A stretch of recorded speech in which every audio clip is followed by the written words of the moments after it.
बिस्मिल्लाहिर्रहमानिर्रहीम। अस्सलाम वालेकुम। दोबारा एक नई वीडियो के साथ आपकी खिदमत में हाजिर हूँ। जैसा कि आपको याद होगा कि पिछली वीडियो में हमने HTML के कुछ बेसिक टैग्स के ऊपर बात कर ली थी।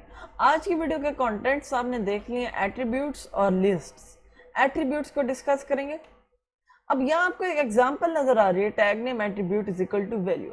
अब अगर मैं आपको थोड़ा बहुत एट्रीब्यूट्स के बारे में बताऊं तो एट्रीब्यूट्स वो प्रॉपर्टी होती है जो टैग को एसोसिएट करते हैं। टैग नेम से मुराद कोई भी हम यहाँ टैग ले लें फिलहाल, ओके, एनी टैग, और एट्रीब्यूट उसकी प्रॉपर्टी और उसकी वैल्यू। अब आपने टैग कोई भी ले लिया और उसे एक प्रॉपर्टी दे दी, लेकिन उसकी वैल्यू का क्या पर्पज है कि वो वैल्यू से फिर बताती है कि उस प्रॉपर्टी ने इस टैग के लिए किस तरह बिहेव करना है। आप यानी कि मैं आपको अब एक कोड की एग्जांपल दिखाता हूँ। यहाँ हमारे पास एक कोड की एग्जांपल है। जैसे मैंने आपको बताया था कि पिछली वीडियो में हमने बताया था बॉडी बीजी कलर इस तरह। अब यहाँ जो बॉडी है वो एक टैग है, okay. BG colour, BG colour से वैसे एक्चुअली बनता बैकग्राउंड कलर है। बैकग्राउंड कलर उसकी एक प्रॉपर्टी है। अब ये जो कोड यहाँ लिखा हुआ है ये इस प्रॉपर्टी को बता रहा है कि तुमने इस तरह बिहेव करना है। यानी इस कोड का मतलब यानी कोई कलर है तो वो कलर ऐसे बता रहा है कि तुमने इस तरह बिहेव, इस तरह करो जैसे कि कलर है, ठीक है। हमने इसे वैल्यू दे दी कलर की। अब यहाँ मैं एक और अगर टैग यहाँ पे एक और एट्रीब्यूट देता हूँ। अगर पी को मैं एक प्रॉपर्टी देता हूँ अलाइन की, और फिर इसे मैं वैल्यू दे देता हूँ सेंटर। अब यहाँ पे अलाइन एक प्रॉपर्टी और सेंटर उसे बता रहा है कि तुमने किस तरह बिहेव करना है, यानी कि तुमने पी को किस तरह अलाइन करना है। इसी तरह ये जो कोड है ये बीजी बैकग्राउंड कलर को बता रहा है कि तुमने बॉडी का जो बैकग्राउंड कलर है वो किस तरह शो करवाना है। Control plus shift plus enter दबा के इसे क्रोम में अगर हम खोलें तो यहाँ आप देख रहे हैं कि समवन, आपको एक बात बतानी थी। वो बात ये कि जब आप ये काम कर रहे होते हैं तो आप अपनी जब तक फाइल को सेव नहीं करेंगे वहां कुछ भी शो नहीं होगा। दोबारा यहाँ के आप इसे करेंगे। अब ये सेंटर में और आपको पीछे जो है वो नजर आ रहा है अपना बॉडी। देख लें गौर से, क्योंकि बॉडी को हमने जिस तरह बैकग्राउंड कलर की प्रॉपर्टी दी और उसकी वैल्यू ने से बता कि तुम इस तरह बिहेव करो कि तुम्हारा यानी ये कलर है। इसी तरह अलाइन को हमने पी को एक प्रॉपर्टी दी अलाइन और उसको हमने वैल्यू दी सेंटर। यानी सेंटर अलाइन को बता रहे कि तुमने किस तरह बिहेव करना है। इस तरह बिहेव करना है कि सेंटर के अंदर आ रहा है जो कुछ पी के अंदर लिखा हुआ है। इसी तरह ये भी बैकग्राउंड कलर को बता रहे कि तुमने कौन सा बैकग्राउंड कलर शो करना है जो इस पूरी बॉडी पर फिट आ रहा है। अब हमारे पास कुछ टैग्स होते हैं टेक्स्ट फॉर्मेटिंग के लिए। वैसे तो पी है ना, लेकिन पी के अंदर आपको जो सिर्फ एक एट्रीब्यूट मिलता है वो अलाइन का होता है। वैसे आपको मैंने बताया था कि ऐसे बहुत सारे टैग्स हैं जो कि काम पी की तरह करते हैं लेकिन थोड़ा डिफरेंट होता है। मसलन अब मैं क्यू लिख के उसके अंदर समवन लिखता हूँ, Q1 की लिखा गया, तो वो जो चीज होगी वो किस में शो होगी? डबल कोटेशन में। समझ आई? डबल कोटेशन में वो शो होगी।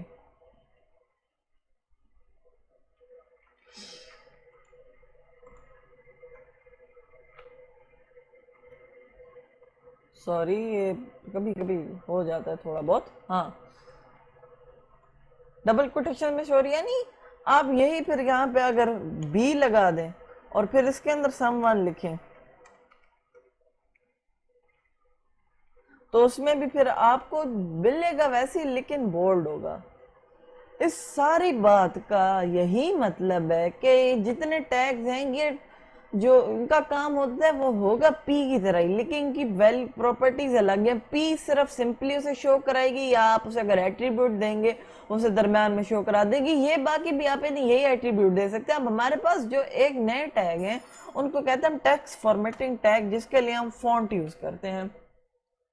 इस फॉन्ट के अंदर अभी फिलहाल हम जितनी यानी बात करेंगे वो है फॉन्ट साइज, ओके। इसके हमारे पास हमें अभी तीन जो है एट्रीब्यूट्स पढ़ेंगे। फॉन्ट साइज,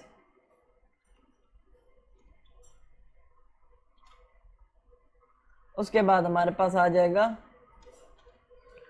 फॉन्ट कलर, और याद रखिएगा कि कलर में आपने यू नहीं यूज करना है क्योंकि हम अमेरिकन इंग्लिश यूज कर रहे हैं।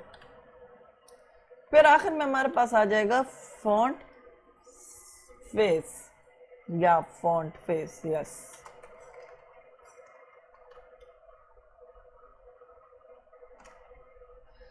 अब हमारे पास फॉन्ट एक टैग है और साइज उसका एट्रीब्यूट है। अब इसे मैं अगर साइज दे दूं फॉर एग्जांपल 7111 और अंदर मैं यही लिख दूं sum1,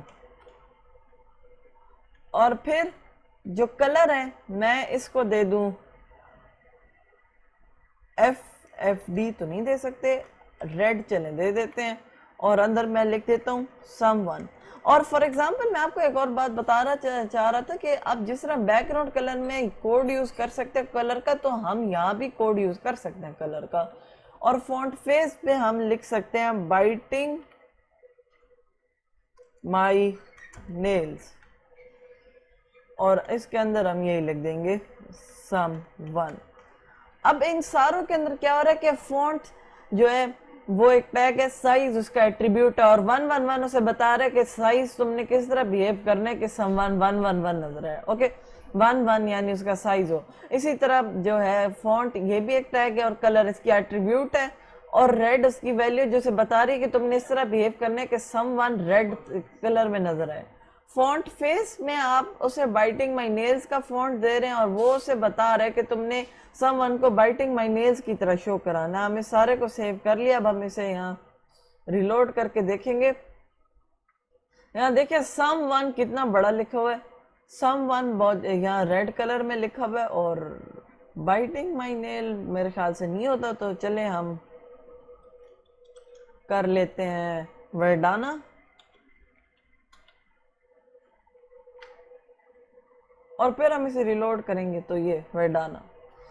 यहीं पे हमने देख लिया कि इन सारों का काम यानी होता ऐसा ही है पी की तरह, लेकिन सारों की वैल्यूज अलग है। तो यहाँ हमने एट्रीब्यूट्स का सब कुछ समझ लिया, ओके। नेक्स्ट जो हमारे पास हमारा अब एट्रीब्यूट्स वाला जो है वो हो गया डन। अब हमारे पास जो रह गया कंटेंट वो है लिस्ट। तो आज हम लिस्ट्स को थोड़ा सा करेंगे एक्सप्लेन। लिस्ट्स में हमारे पास 4 टाइप्स की लिस्ट आ जाती हैं, ordered list, unordered list, definition list, nested list. Ordered list का जो आपके पास टैग होता है वो होता है आपके पास OL। आप इसे इस तरह भी याद कर सकते हैं, ऑर्डर्ड का O और लिस्ट का L, ठीक है। उसके बाद जो हमारे पास अनऑर्डर्ड लिस्ट का टैग आता है उसमें से आप अनऑर्डर्ड का U ले लें और लिस्ट का L, तो वो बन जाएगा UL। और डेफिनेशन लिस्ट जो होती है इसके अंदर 2 होते हैं टैग्स। एक का नाम होता है डेफिनेशन DT, समझ आई। उसमें आप वो लिखते हैं वर्ड जिसकी आपने डेफिनेशन देनी है, और फिर आप दूसरा लिखते हैं DD। ये वो टैग होता है जिसमें आपने उसकी डेफिनेशन बतानी। DT से डेफिनेशन टर्म, DD से डेफिनेशन डिस्क्रिप्शन।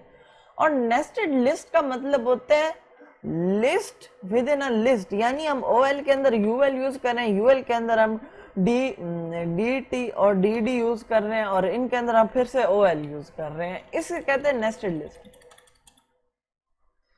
अब सबसे पहले हम ऑर्डर्ड लिस्ट को डिस्कस करते हैं। इस सारे को हम कर देते हैं रेज।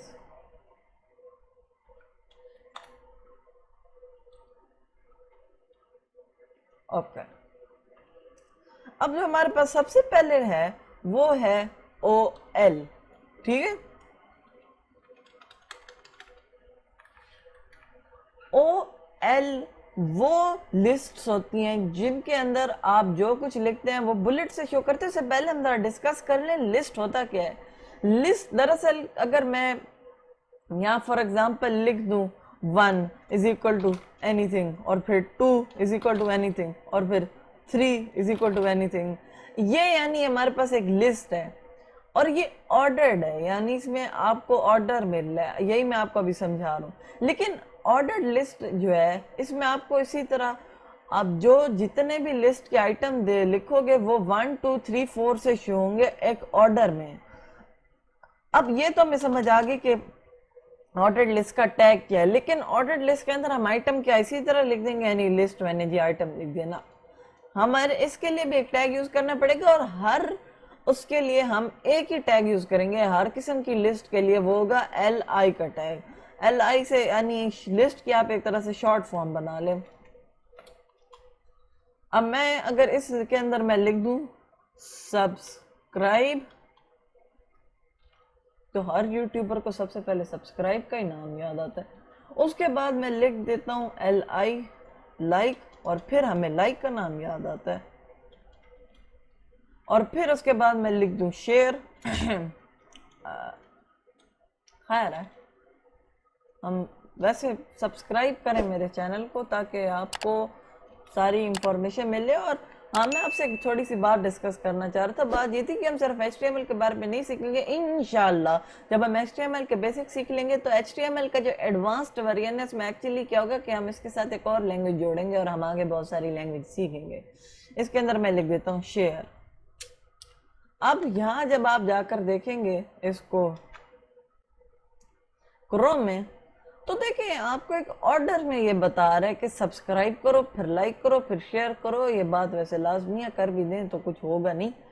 इसी तरह यहाँ पे एक ऑर्डर में शो हो रहा है। अब अगर मैं यहीं पे UL लिख दूं, ठीक है, यहीं पे अगर मैं UL लिख दूं तो ये वही चीज होगी, लेकिन ये ऑर्डर से नहीं, ये बुलेट से शो होगी। नजर आ रहा है? इसको मैं थोड़ा एंगलियर करके दिखाता हूँ। हाँ, तो ये बुलेट से शो हो रही होंगी, लेकिन जब ये हम इसको ऑर्डर्ड लिस्ट में लिखेंगे तो ये नंबर से शो हो रही होंगी। नाइस। अब इसको रेज करते, क्योंकि अब हमने सीखना है डेफिनेशन लिस्ट, जो कि थोड़ा औखा चीज है, थोड़ी यानी मुश्किल है कह सकते हैं। अब आपने डेफिनेशन लिस्ट बनाने के लिए, अब बाकी जितनी भी लिस्ट हैं उसमें आप LI का यानी टैग यूज करते हैं कोई भी यानी लिस्ट का आइटम लिखने के लिए। लेकिन डेफिनेशन लिस्ट में उसका टैग, सॉरी, यहाँ पे होता है हमारे पास डेफिनेशन लिस्ट का DL, यानी डेफिनेशन और लिस्ट।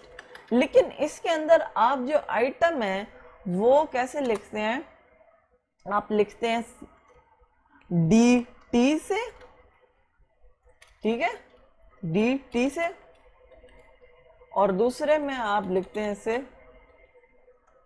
D से। अब फॉर एग्जांपल मैं यहाँ T लिख देता हूं, ओके, और नीचे मैं लिख देता हूं black liquid for super energy. अब यहां मैंने ऊपर T लिखा है कि ये एक टर्म है, और नीचे इसकी डेफिनेशन लिखी है। डेफिनेशन लिस्ट याद कर लें, ऑर्डर्ड और अनऑर्डर्ड लिस्ट के अंदर LI यूज होगा लिस्ट आइटम्स के लिए, लेकिन डेफिनेशन लिस्ट के अंदर DL के अंदर आप पहले डेफिनेशन की टर्म लिखेंगे, फिर उसकी डिस्क्रिप्शन लिखेंगे। इसे सेव करके अगर हम यहाँ देखें तो T अब black liquid for super energy आपको लिखा आ रहा है कि ये ऐसे नजर आ रहा है हमें।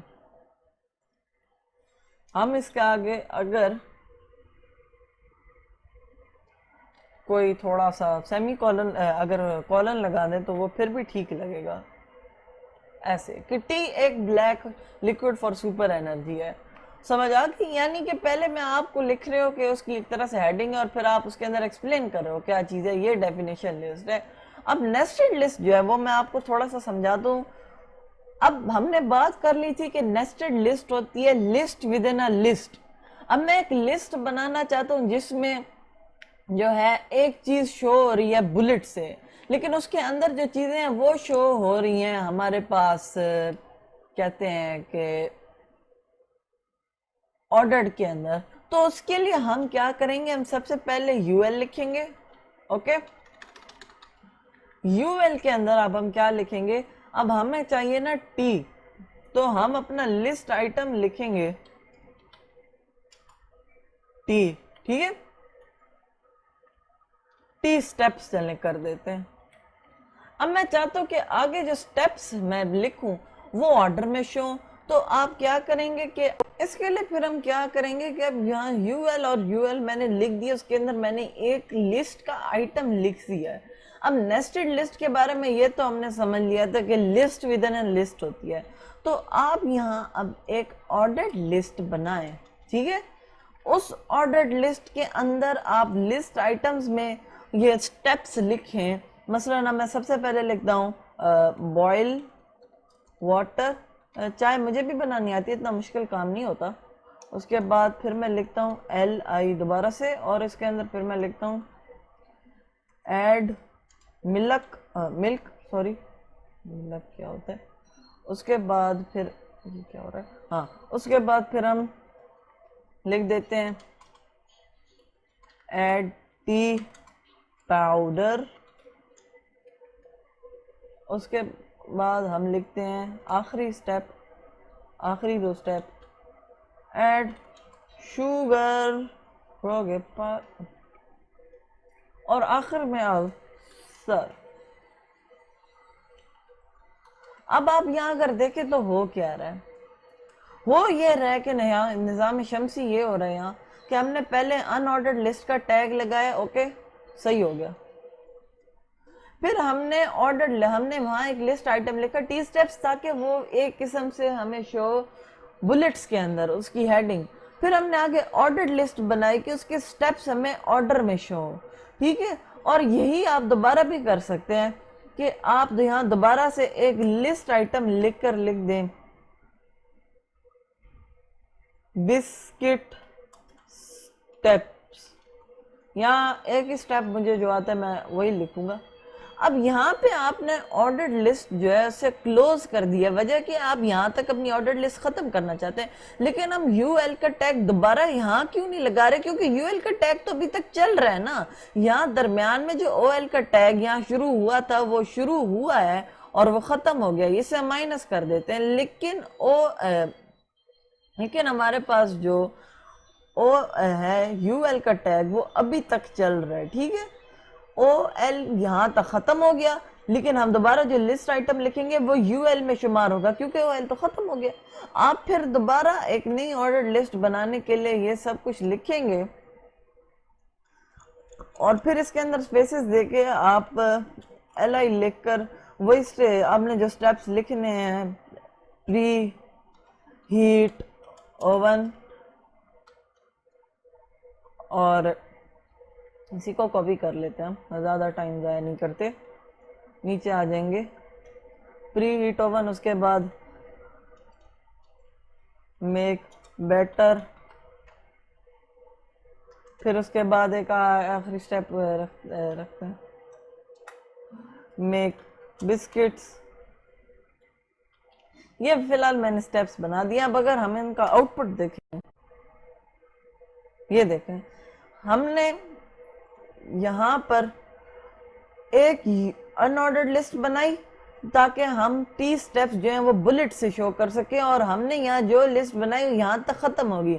फिर हमने यहाँ बिस्की चलो बिस्की ठीक है, दोबारा लिस्ट आइटम लिखा बिस्की रेसिपी, वो अभी तक क्यों शो हो रहा है, क्योंकि यहाँ पे अनऑर्डर्ड लिस्ट का टैग अभी तक चल रहा है, क्योंकि हमने ऑर्डर्ड लिस्ट का ख़त्म कर दिया। हमने ऑर्डर्ड लिस्ट का एक नया टैग बनाया, वो यहाँ ख़त्म हो रहा है, और उसके जो हमने लिस्ट आइटम जब लिख लिए तो यहाँ पर भी वैसा ही आ रहा है। ओके भाई लोग, आज हमने लिस्ट सीख लिए और हमने एट्रीब्यूट सीख लिए हैं, और अब अगली चीज़ जो हम सीखने चाह रहे हैं वो